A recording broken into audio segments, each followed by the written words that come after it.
I am so sorry. Meera दीदी, तुला कोणीतरी भेटायला आलंय.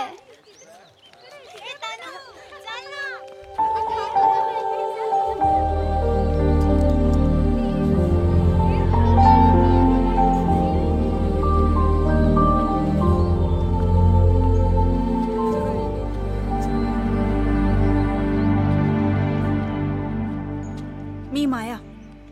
तुम्ही मला ओळखत नाही, पण मी तुम्हाला ओळखते. तुमच्या दापोलीच्या घरी गेले होते मी.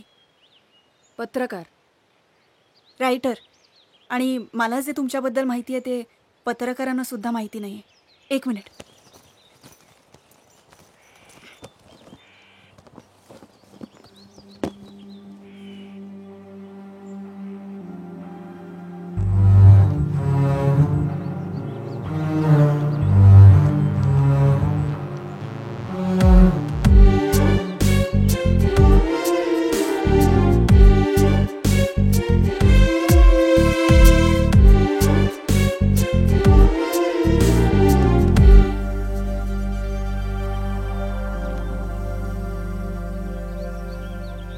स्ट्रेंज. मला नव्हतं वाटलं या स्टोरीसाठी कोण इतक्या लांबवर येईल. मी स्टोरीसाठी नाही, त्याच्या लेखकासाठी आली आहे. दामो, गोळ्या घातल्या पाहिजेत एकेकाला. दामो, हा कांता का चिडलाय आता? पाऊस पडलेला नाही, पाणी नको घालायला. झाडं सुकत चालली, दिसत नाही का? आत्ता घालतो साहेब. गोळ्या घातल्या पाहिजेत एकेकाला. मूर्ख. काय झालं काका? अरे बघ ना, झाडं सुकत चालली, दिसत नाही का? अक्कल नाही एकालाही. कोणी? माया. ओ, देवानं पाठवली. चला, यांना एक गेस्ट रूम उघडून द्या. 4 दिवस राहा, मज्जा करा. दामो, हे दाम्या, आला किचन मध्ये का खालू गोळ्या. शिरप्या, बंदूक आण माझी. आर्मी मध्ये होते ते. तू फ्रेश हो, आपण डिनरला भेटूया.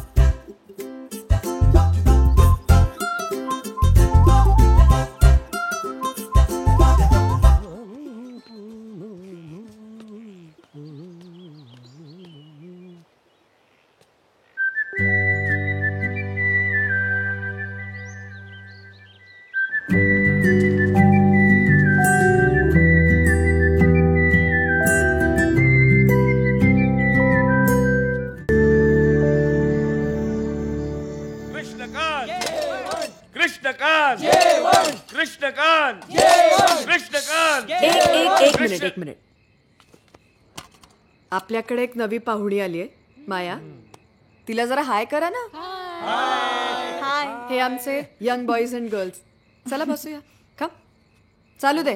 कृष्णकांत, कृष्णकांत, कृष्णकांत. शांत. सगळ्यांसाठी मौशार भात आणि फोडणीचं वरण.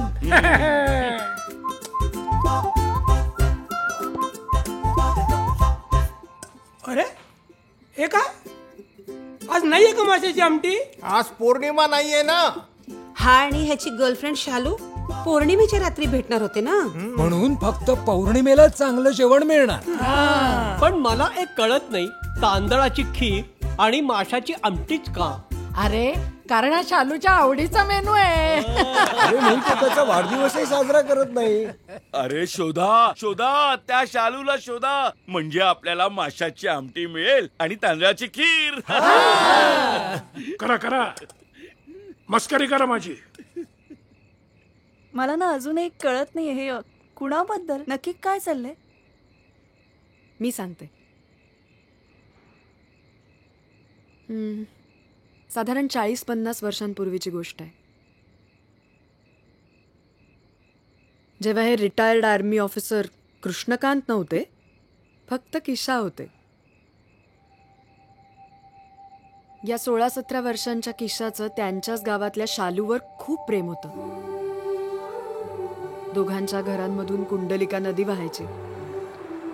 गावापासून लपून छपून दोघं रोज त्याच नदीच्या किनारी भेटायचे.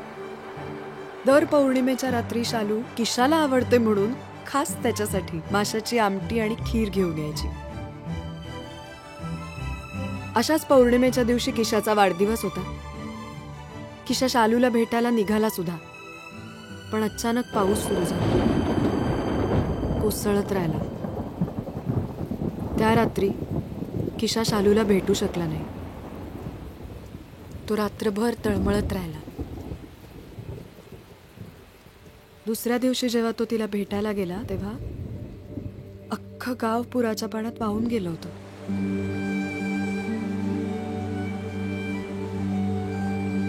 आणि त्याबरोबर त्याची शालूही.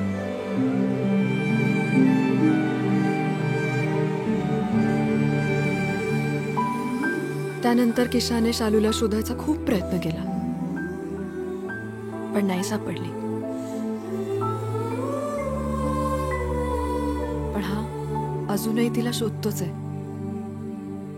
अजूनही त्याला वाटतं दर पौर्णिमेच्या रात्री की कधीतरी शालू येईल, कधीतरी, आणि त्याच्यासाठी माशाची आमटी आणि खीर घेऊन येईल.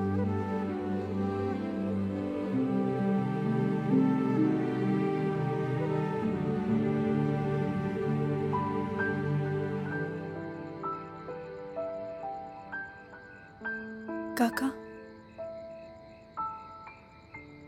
एक विचारू? विचारला. इतकी वर्ष वाट पाहिलीत, थकला नाहीत? नाही, थकलो नाही. एखादी गोष्ट, एखादं वेड असं असतं की ज्याची वाट बघण्यात, ज्याच्या मागं धावण्यात सगळं आयुष्य निघून जातं. पुढं पुढं तर ती गोष्ट मिळाली नाही तरी तो प्रवासच इतका सुंदरून जातो. नाही, थकलो नाही.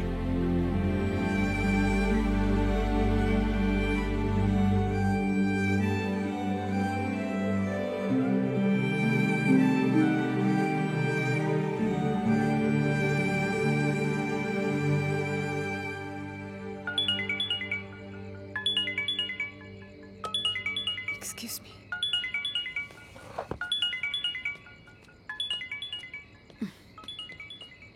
अरे चला जेवा ना.